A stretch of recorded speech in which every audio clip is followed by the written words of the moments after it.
Hello, everyone. How are you all doing? All right, that's a little better. I want it to get louder and louder as we have this conversation. I have a feeling you all suffer from the same problem I do. I'm obsessed with Yellowjackets. I can't stop watching the show. I can't stop talking about it. So it's a great honor to get to be here and moderate this conversation for you. So without further ado, let me introduce you to the team behind the show. We're going to kick it off with our co-creators, showrunners, and executive producers, Ashley Lyle and Bart Nickerson.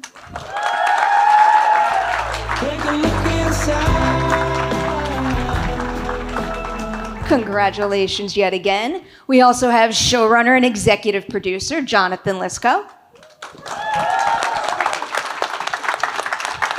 And finally, executive producer, Drew Comins. Congratulations, everyone. Get comfortable, because I'm going to interrogate you all right now. So before I start asking questions, I got a couple of housekeeping things that I have to get to. One warning, this conversation is going to include topics that pertain to every single episode that's been released thus far. So that means through season 3, episode 4. On top of that, we might be teasing a little something for the episode that is launching tonight, and maybe even a little more beyond that. We'll see what happens. Whenever you see a clip play during this conversation, please do not record that clip, but we do encourage you to record moments of this conversation and tell everybody on the internet how much you love South by Southwest, this panel, and Yellowjackets.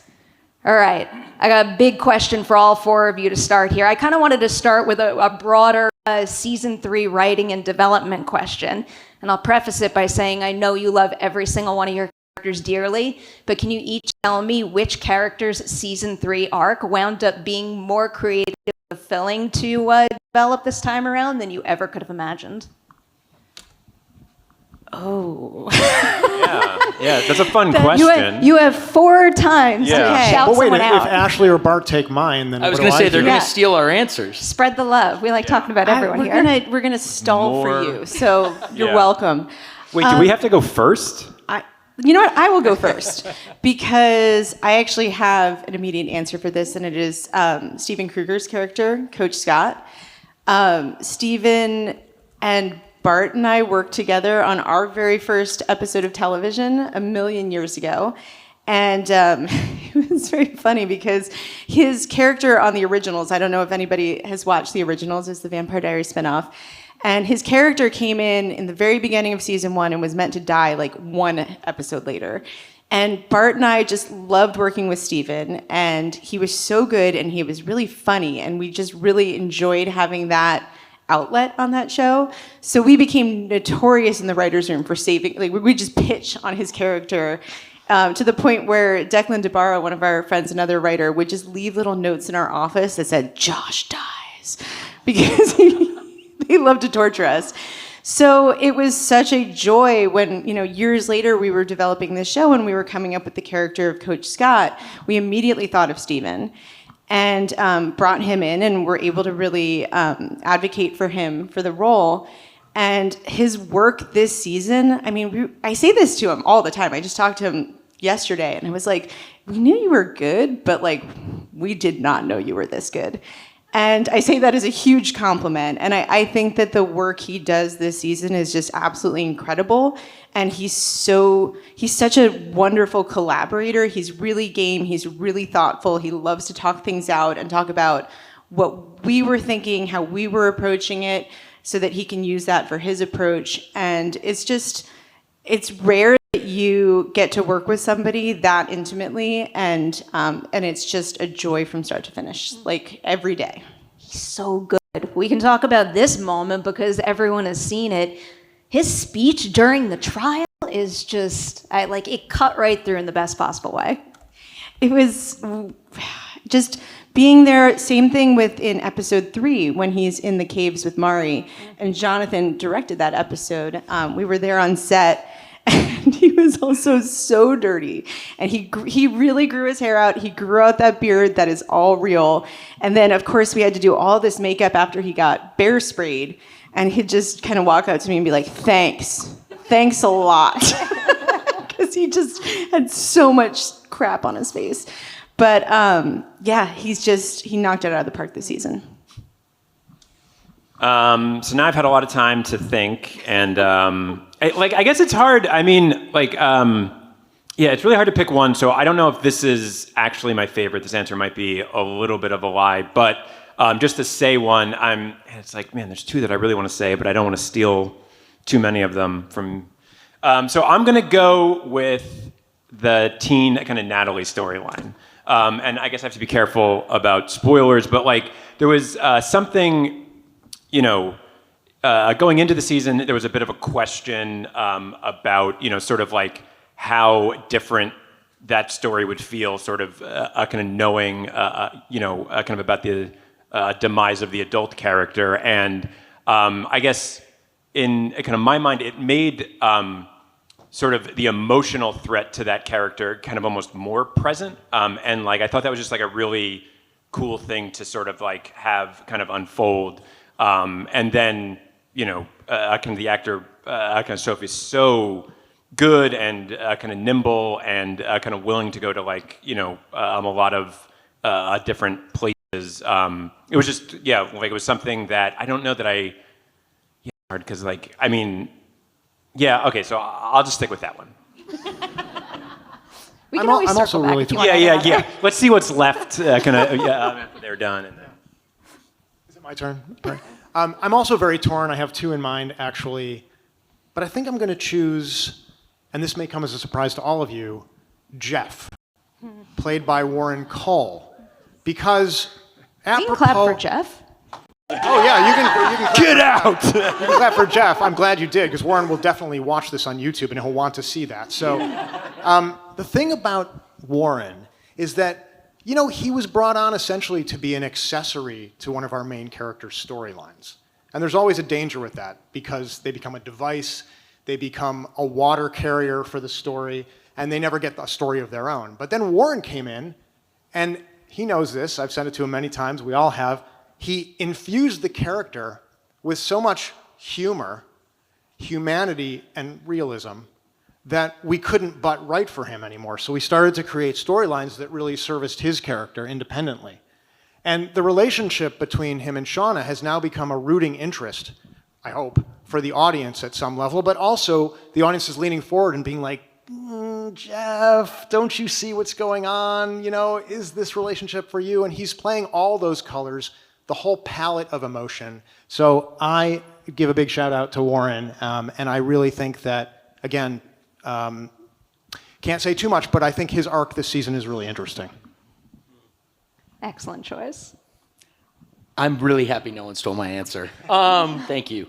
I have to say Teen Shauna. I mean, obviously a center of our ensemble, and the actress Sophie Nélisse, who plays the part, is just so incredible. I still remember our very first, audition tape from her, and as you guys saw in the clip, I mean, this is a season where I think a lot of rage is bubbling up inside of that character. And I remember very distinctly when Ashley and Bart were first pitching this show, they talked about the desire to sort of fundamentally subvert what a show about teenagers can be, what a show about women can be. And I feel like this character, again, without spoiling too much, really speaks to that, and really speaks to, I think, this fracture and division that is forming and really rupturing in the group. And then, of course, this incredible dynamic with sort of the burgeoning new love affair that everyone has seen. Oh, I have a lot of follow-ups, but before I do that, did any of you want to throw in another person? I'll warn you, though, I'm about to bring up 3. Yes, I have another one, but I don't want to... Go for it. Callie. Read my mind. Did I now? Truly, I think actually read your notes Sarah's beforehand, one of the best of the best. You might have. She's doing great work. Great work. And, we cast her out of Canada. And, again, she came on to play a daughter, and she wound up really inhabiting that character in a way that we can now write independent storylines for her. And she's playing the sort of naivete of being a teenager, but also there's a darkness inside of her that's been transmitted to her arguably from her mother and from everything she's observed and been a party to. And so I think she's playing it with a great deal of complexity. And I'll leave it there. I'm sure my colleagues want to say more about her because she's great. Her name is Sarah Desjardins. Yeah, I mean, Sarah is really, really good. She's very talented. And, from the very beginning, the relationship between Shauna and Callie was something that was very important to us. You know, having been a teenage girl with a mother, I know that they can be very complicated, very fraught relationships. I love my mother, but you know, we, especially as a teenager, I'm not sure we always got along. And you know, for someone like Shauna who struggles, I think, to relate to her daughter, it always felt like it was really juicy and rife with story, and this season I feel like we get to bring that to the fore in a way that we haven't in the past seasons, and that was really satisfying to do. She is something else. So you did take one on my list. I'm very happy we got to highlight her. Another person I wanted to make sure to bring up, especially because we're mainly focusing on the first 4 episodes, and this is a pretty heavy component in the early narrative, is Alexa playing Mari and the material between her and Ben, because you know we've seen her shine, but maybe not to this extent. So what was it like figuring out how to utilize that character more, and like why did it have to be Mari and Ben versus Ben in any other Yellowjacket? I mean, it just felt like the most fun. I love characters who are both kind of lovable, but in how annoying and awful they can be. And Mari, I think from the very beginning, I mean, one of my favorite moments in season 1 is when she gets into it with Lottie. So this is sort of post-seance, and we've got the great, you know, Danny Mears dumped you for his own cousin.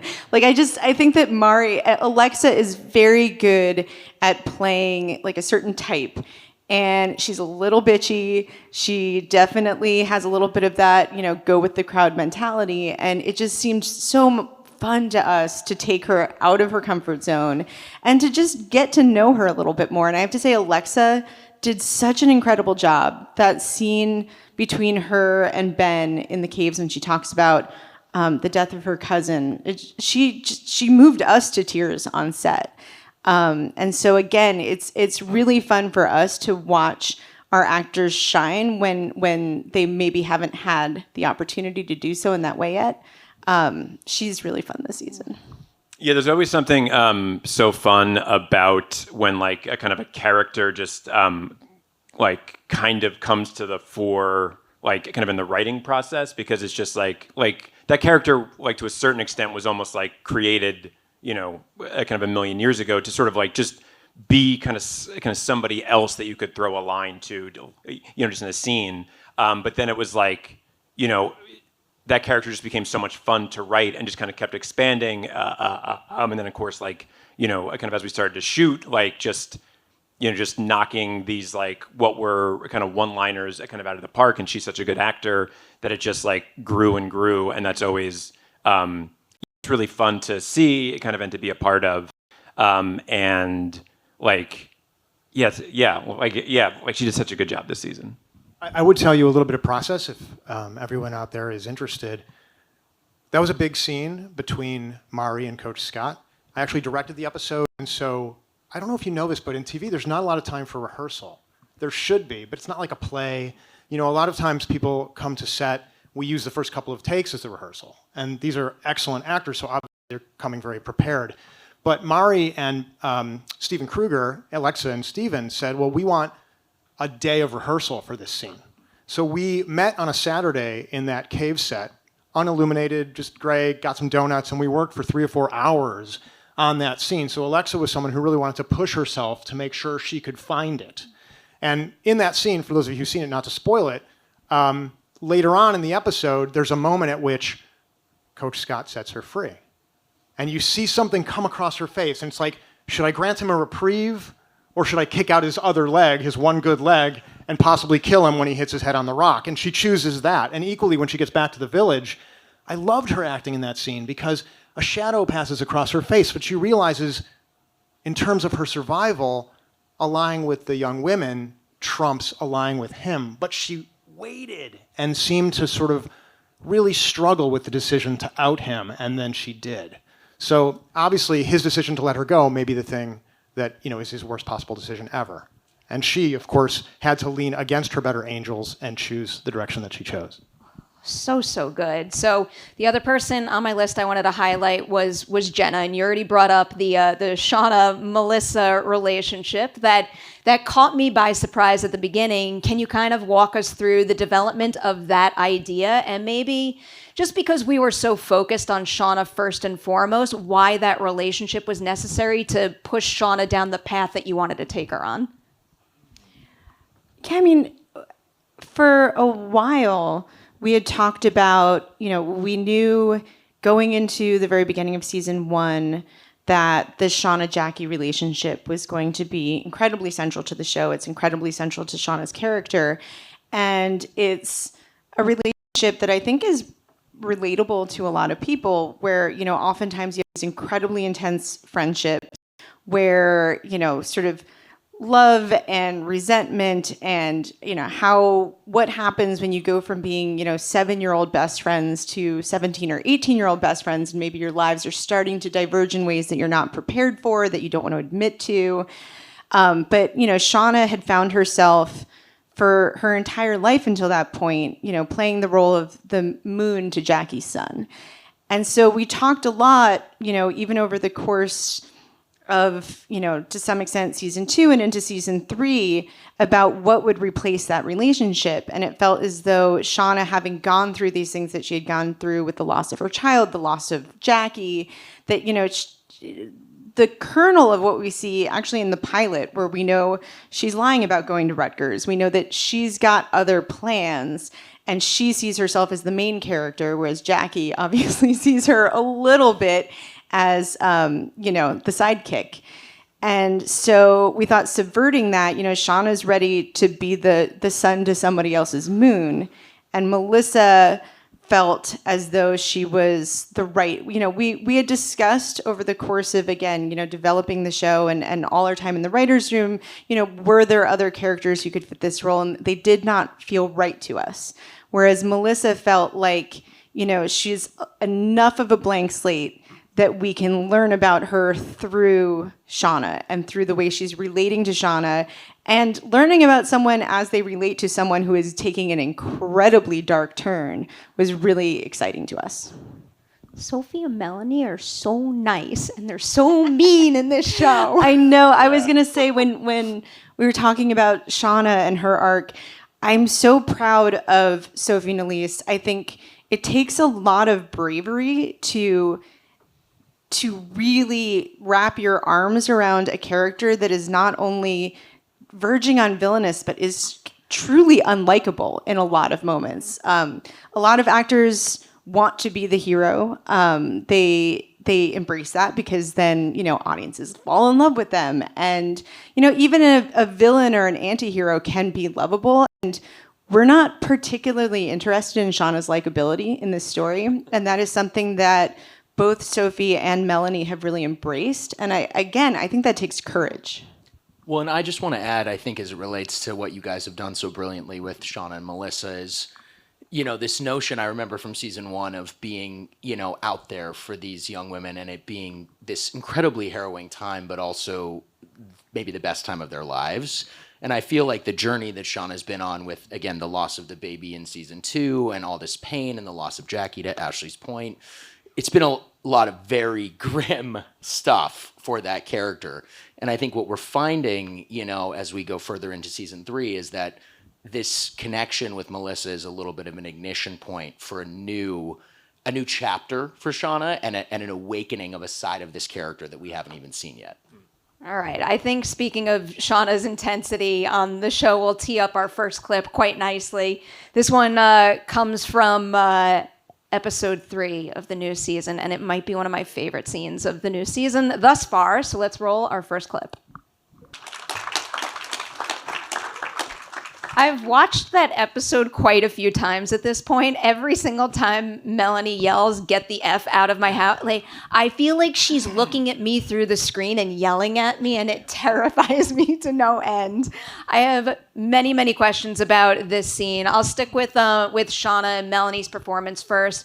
The first thing that I was thinking about when I was watching that is Shauna can be pretty good at bottling up her feelings, but sometimes she loses her temper. Here in particular, though, it feels like she loses it really quickly and really intensely. So what is it about the necklace in particular that pushes her over the edge faster than some of the other things she's encountered? Well, I think that, part of the design of the entire series is that we meet Shauna in the pilot, and she has spent 25 years building a wall between, who she was out there and what she feels capable of being now. And I think over the course of the first 2 seasons, we just, what's the right analogy? A river. It's been chipped away. It's slowly wearing away. And so I do think in this season that rage is a lot closer to the surface. In particular, the necklace, which we have seen thus far as a symbol of being chosen. We have, first we kind of play with the way that it's symbolic of the friendship between Jackie and Shauna, and who is taking care of whom. But then it really shifts once it's put on Natalie when she chooses the Queen card for that first hunt. And we saw it again when I'm trying to think of what has aired yet. Yeah.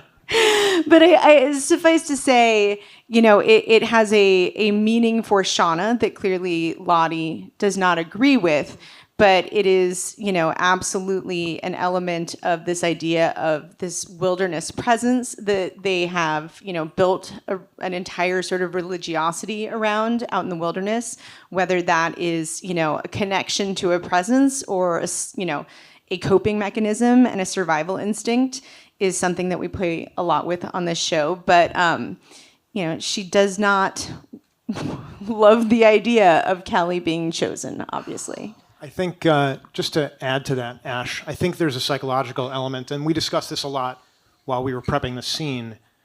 She lost a baby in the woods. It was a very traumatic event, which she's had to not repress, but consciously suppress to have another child and love that child. Because you can imagine the fear of losing that second child would be formidable. And now, the necklace, in addition to everything you just said, Ash, has all of the trauma of the past rushing back. Lottie, the conduit by which the daughter is now being quote-unquote chosen. And so I think that's why the rage bubbles up so quickly, because it's emblematic of everything she's been trying to tamp down in order to have a relationship with her child in the present. As though it couldn't be any more heartbreaking when you articulate it that way. My heart. Jonathan, I'll throw this question to you, given you directed this episode, but anyone feel free to jump in. I guess, what were some expectations performance-wise that you had for this scene, and how did what the three of them, also particularly Melanie with that kind of blow-up moment, how did she wind up exceeding the expectations for it? Melanie is an incredibly nice person in real life, plus she speaks with a delightful New Zealand accent.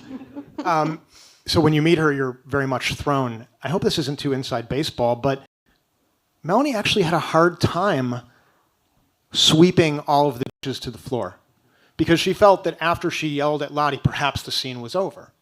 In other words, once she's expurgated that rage, maybe we didn't need that. But we all felt it was really interesting where it just kept flooding in, kept flooding in, kept flooding in. And so we actually had to go off into the wings and have our props people, you guys were there that day, put up some candy glass and do several rehearsals of Melanie sweeping all that stuff off until she could get comfortable with it. And then she started to love it. This is typical of Melanie. She's like, oh, okay, now I get it. And then boom, she could have swept it off all day. But to get her to that place, because I think she's a very intuitive actor, she has to actually believe in what she's doing to sell it. I also feel like you just pitched a great idea for a Yellowjackets rage room. Although, I will say, candy glass is surprisingly expensive. Yeah, each setup is like $2,000 or $3,000. Yeah, it's wild. for what it's worth, it paid off big time. So whatever you put into that, job well done. I want to go back to the idea of you directing this episode, Jonathan, and Bart, also you, because both of you make your directorial debuts in season 3, which is a very, very big deal. So Jonathan, for you with episode 3, and Bart, you get to bookend the season with 1 and 10. What was it about those particular episodes, maybe the storylines at those points, that you thought would best suit you as a director behind the lens and storyteller in general? That's a great question. I mean, I will say, I'm sure you have a great answer for it, Bart. Wait, you just wait. Yeah. But there's also a structural issue at work here because we are the co-showrunners of the show, and there's a lot of work that entails. And so for Bart to step out or for me to step out ultimately leaves more work for the other two. And then if Bart and I step out close to one another, it leaves a crushing burden on Ashley. And so we did have to have some strategic conversations about whether or not that was feasible. But I mean, I have my answer about 3, but please go ahead and talk about 1 and 10. Yeah, no, I mean, that was probably one of the guiding principles was, just structurally to be able to do the first one, kind of would put me back in the action for kind of a lot more. That did kind of also seem to be something that, could be kind of valuable or kind of fulfilling to sort of get to help set some of the kind of emotional templates for the beginning, just that, to sort of ground in the theme and just the registers kind of the rest of the season. But I think the dominant thing was, just to do them early and then well, and I guess to be honest, also it's a little extra time to prep it. So it's just I mean, who knows if this is going to be a disaster or not? So let's have as much time to fix it as possible. Another question for. I was going to say, if you're going to make your directorial debut, I do want to call out the crew, because you should have a crew that, sure, you've largely hired, but that doesn't always make things easy, because you want to have people who don't just say yes to you. You want to have people who often say no to you, and say no in the safety of understanding that it's a collaborative venture. And so if you're supported by the right people, like Shasta Spahn, who is my DP, and Warren Hanna, who is my first AD, I mean, you're in such good hands. Because it got to the point where, when I was directing at least, I would look over at Shasta and she would say, And I would say, oh, you don't know? And she's like, So we got to a shorthand very quickly, and I felt very supported. So I just wanted to make sure that you understand that it really does take a village to make a TV show. Oh, I'm going to drill that point in further. I'm going to file away the other directing question I had for both of you, but because of what you just brought up, and again, I must preface this question by saying every single person who contributes to the making of a TV show is of the utmost importance. But we get to see the cast all the time. We're lucky enough to spend time with the 4 of you today. Can you each name a Yellowjackets unsung hero? Someone behind the scenes that we don't get to hear from very often. Maybe people don't even know their name, but they are instrumental to being able to pull this show off and pull it off as well as you do.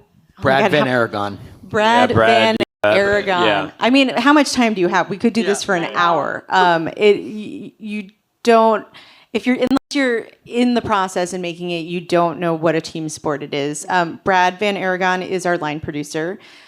He's also possibly the nicest man on the planet. But he not only, so the line producer, for anyone who doesn't know, is in charge of the production and making it happen. He coordinates with all the department heads. He's in charge of making sure the budget is working out. He's in charge of everything from, transportation to, he is the guy. And what's so wonderful about Brad is he really cares about people, and he cares about people more than he cares about the bottom line. We're very proud of the fact that we've done this show on time and on budget for 3 seasons now, which is half a miracle. And a lot of that is because of Brad. But not only is Brad good at that part of the job, he makes sure that if, Jasmine wants to take her honeymoon, he makes sure she can take her honeymoon. If, someone needs to go home, if somebody needs some time off, he works miracles. And he does so in collaboration with Warren Hanna, who is also an MVP. Warren is our number 1 AD. He's also he's a co-producer on the show now because he's so important to us. He is the person who makes the entire schedule. And let me tell you, when you are making a show with this many actors, this many time periods, scheduling everybody is nothing short of genius. And he is such a wizard with it. And again, you are juggling, it is juggling 50 balls in the air is what they are doing on a regular basis. And we could not love them more. Yeah, there are so many kind of unsung heroes. It is, like just a kind of remarkable team. I put Jeff Bird on that list, the producing director. Jeff Bird's a very talented kind of director, kind of in his own right.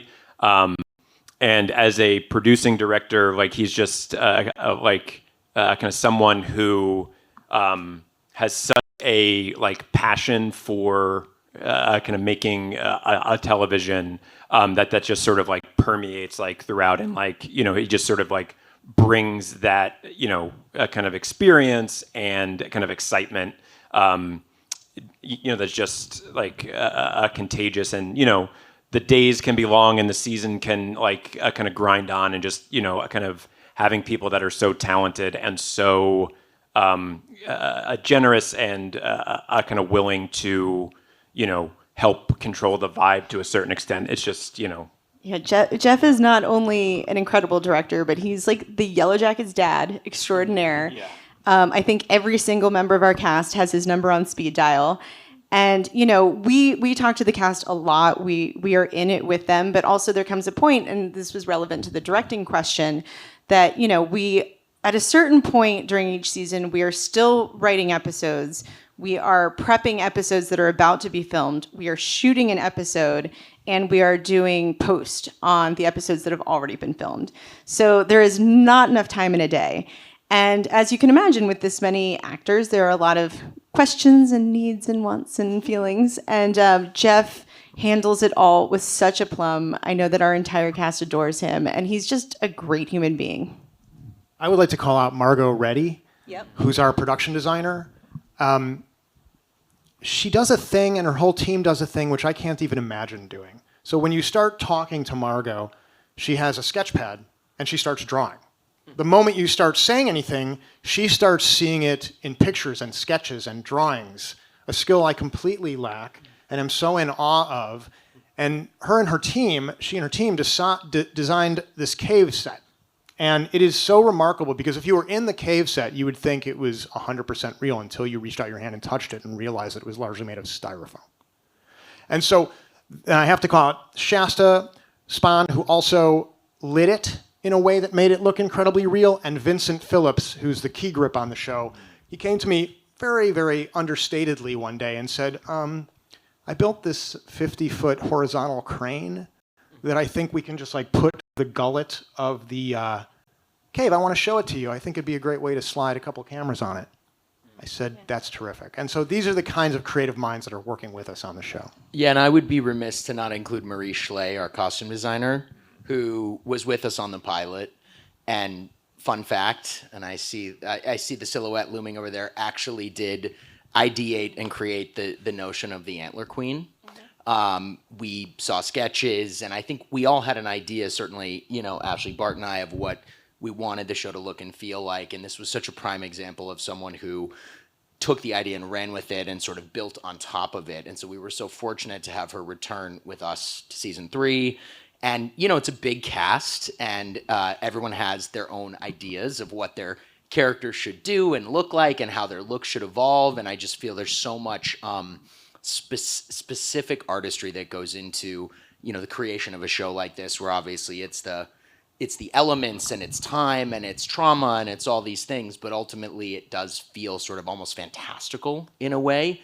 And walking that line is such a specific thing to do, and she's just been a phenomenal member of our group. Yeah, there's just so many people like Craig and Anna, the kind of music composers. I mean, it's just like, it's just what they're doing in general, but this season has just gone to like a different like kind of stratosphere for me. Like, and it's like they are like kind of without being distracting, they're able to just sort of dig out little kind of nuances and shifts. And sometimes like, there'll be these little like kind of almost contradictory kind of textures that we try to put into the writing and then get kind of dug out kind of in the performance that you could almost easily just kind of miss. But then like the way that their kind of arrangements like sit and sort of like will almost be in conversation kind of with themselves, like via the various like levels of theme, just really like helps to like fully bloom the entire story. Yeah, I still dork out every time we get to hang out with Craig and Anna. I mean, they both had incredible bands in the 90s that when I was in high school, I was a huge fan of. If you're not familiar, Anna had a band called That Dog, and Craig had a band called Shudder to Think. And so I'm just like, I get to hang out with them. It's so cool. And then 3 more quick shout outs because I actually love this question so much. Adam, who is our third AD, he is in charge of the cast. In terms of when we're on set, he is the kindest person. He cares so much. He came up. He started as a TAD, which is what in Canada they call PAs, training AD, and he's been absolutely crucial to this show. And then Tara and Ace, who are our They are script supervisors, which is like possibly the most thankless job in television. So the script supervisor sits at Video Village next to the director and is in charge of continuity, among many other things. They're in charge of making sure that the chronology of the episode is working out, that we know what day in our own timeline we're in, that the lines are being said correctly, and if they aren't, are we cool with that, which we often are. We work a lot with our actors to find adjustments, but it's not, I think, always fun to be the person who's like, hang on a second, that glass wasn't there 2 seconds ago, or you picked up that taco with your left hand last time. I mean, it is such a detail-oriented job, and Ace and Tara are both so much fun to hang out with. They have great senses of humor. They're lovely people. It really is a family, so... You need people like them when you have a room full of fans who are looking at every single thing under a microscope, myself included, maybe. We've got another clip to roll, but before I share this one, this will probably give away what episode this is from. I wanted to squeeze in 2 questions about episode 4 and what goes down there. I'll ask this question first, because maybe the next one will tee up that clip a little better, but... What would you say to a hardcore Yellowjackets fan who is just utterly distraught over what happened to Lottie? Sorry.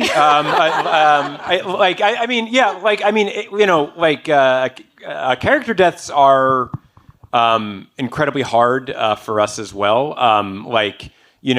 Yes, there's, the actor that you sort of, kind of get to know and form a kind of relationship with, but there's also, the voice of that character is like it kind of lives inside you someplace. Then like you get to visit that, just sort of like piece of yourself too. And then when that is like kind of leaving the show, there is almost like a kind of a mourning process of sort of having to say goodbye to that little piece.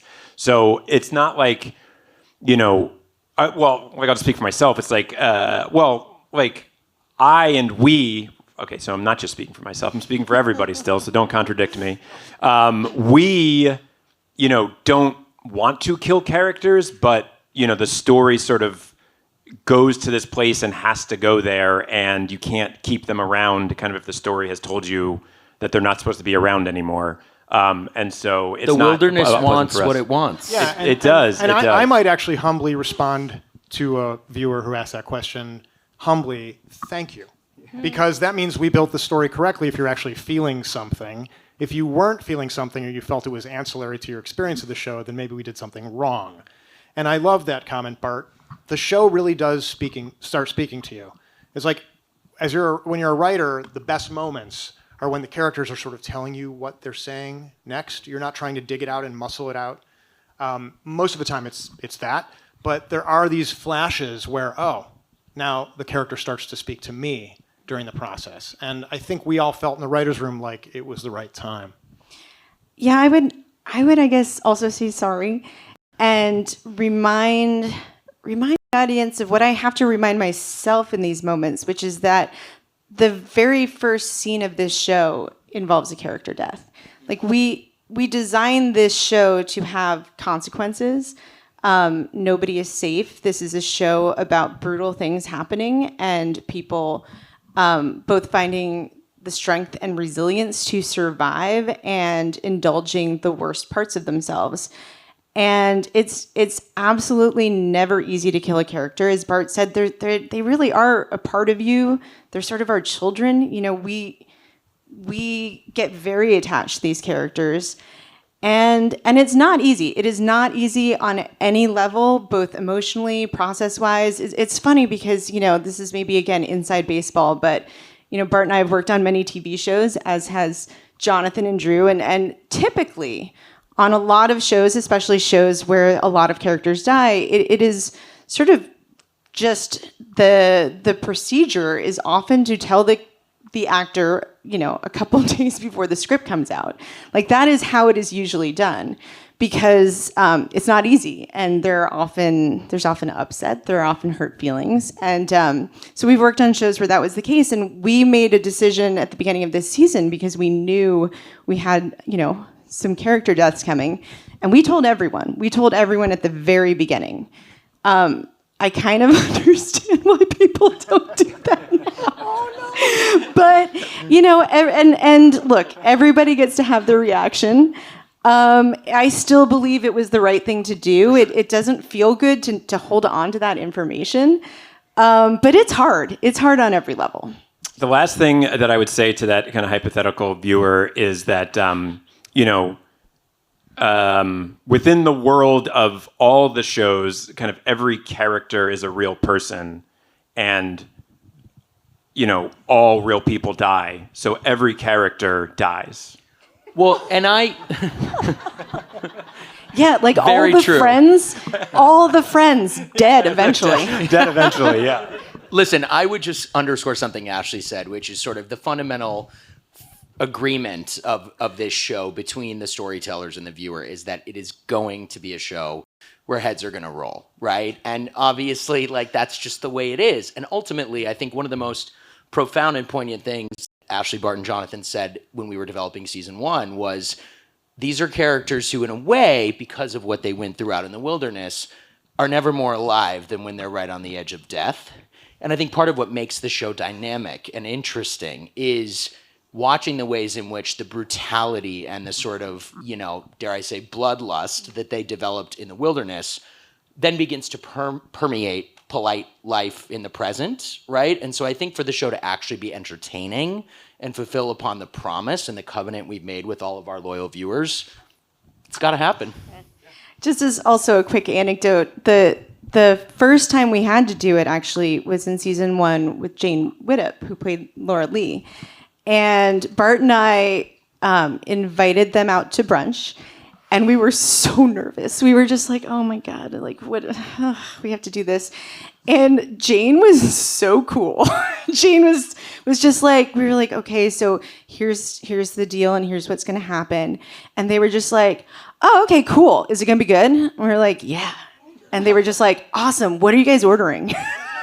We just had brunch, and we had a lovely brunch. So, you know, sometimes it goes well. But then that apparently became a kind of joke. The first season was like going out to brunch with kind of Ashley and Bart. Means you're done. Yeah. Yeah. I got coffee at one point this season with Sophie Nalise, and apparently she panicked. And I was like, no, it's not that kind of coffee. So, yeah. I'll never think of brunch the same way again. One more episode 4 question before I move to this clip, because it pertains to this clip. It's a little more of a theory question, but we were talking about how good Steven is, and in episode 4, his speech at that trial is just something else. Like, I would have thought listening to that, he could convince anybody to get on his side. He can't convince Shauna, though. Is there anything he could have said in the moment that would have, I guess, scratched that itch for her, made her believe in him, or was it always inevitable? I think no. Yeah.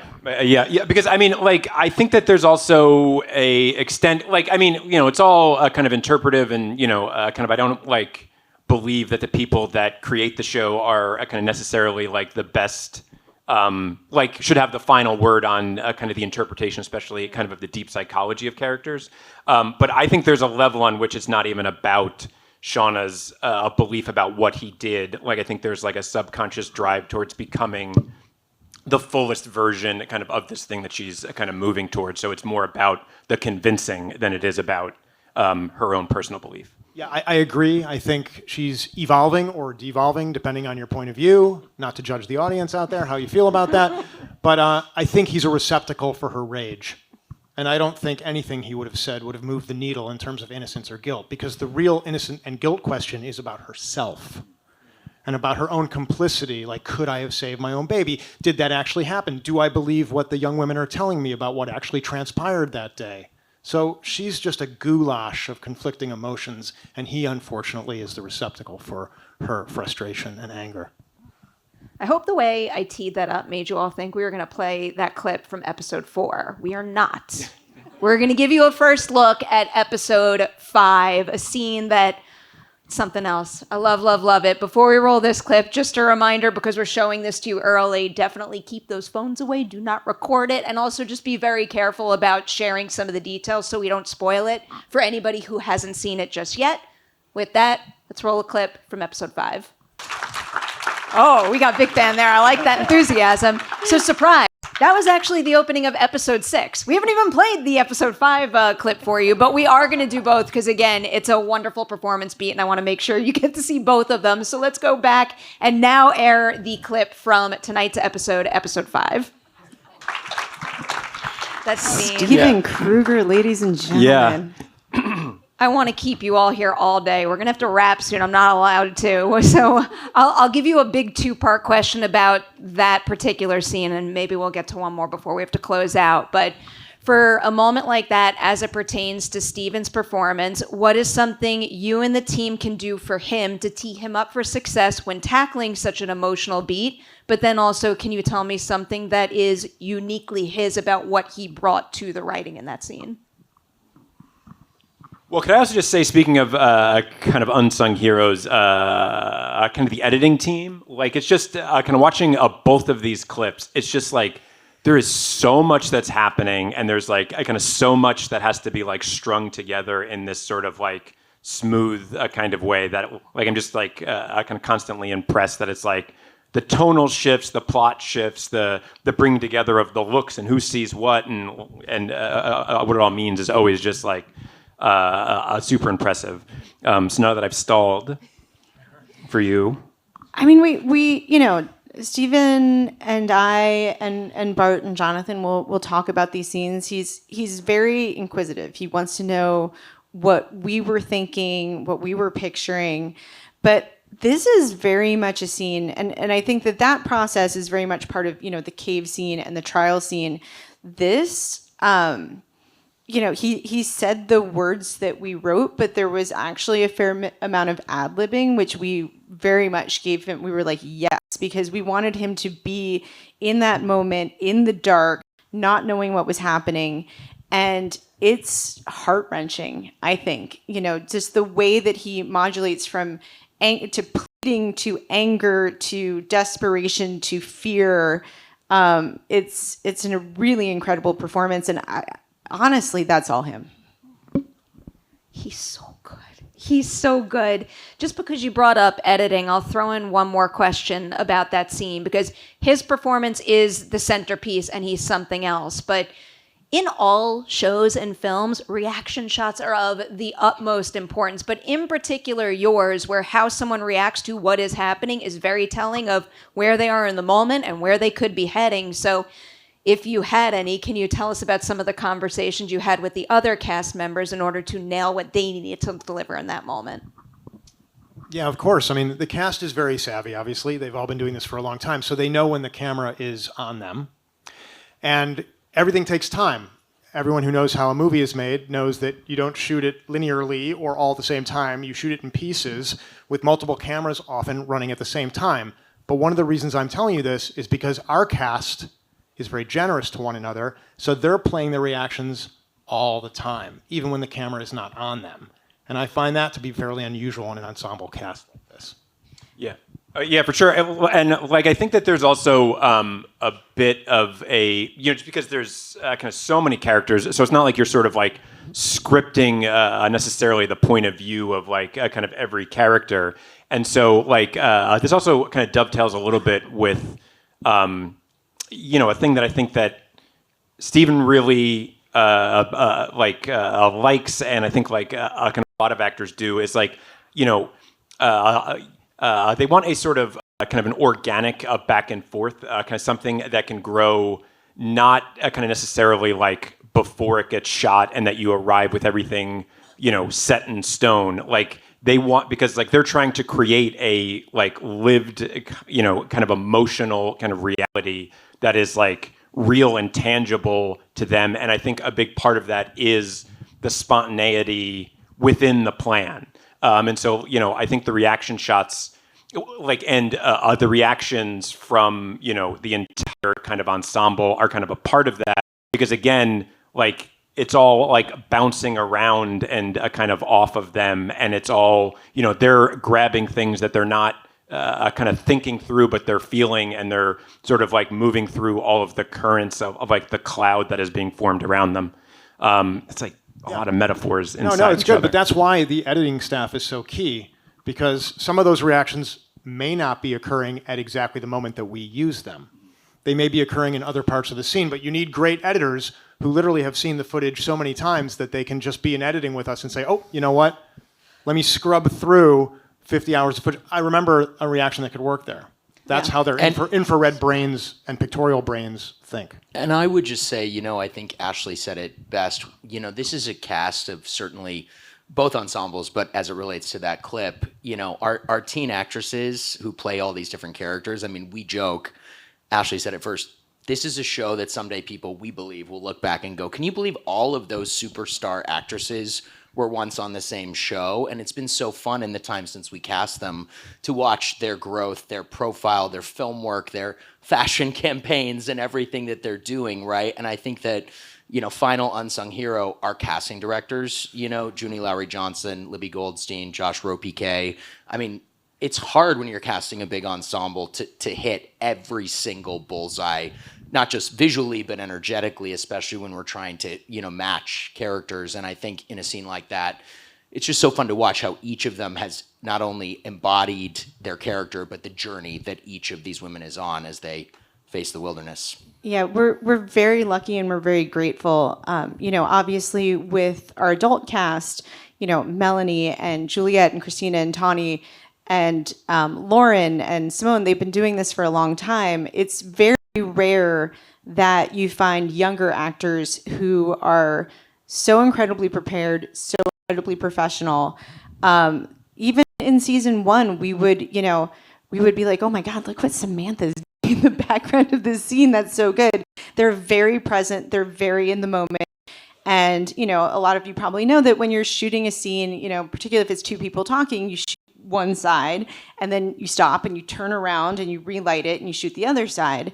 And, there are actors who exist who really only act when it's the camera's on them.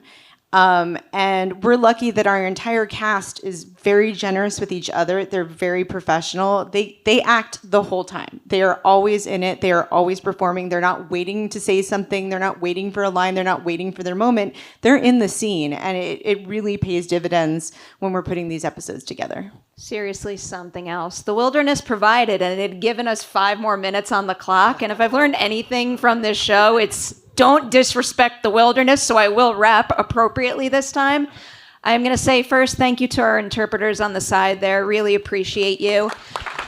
To everyone in the audience, thank you for coming out, listening to this conversation. Enjoy South by. And to the 4 of you, congratulations and thank you for giving me a cast of characters that I care about so deeply, and also a show that I can't stop talking about. Congratulations. And thank you, Yeah, Perry. no, thank you. Thank you so Yeah, much. great. Thanks. Yeah.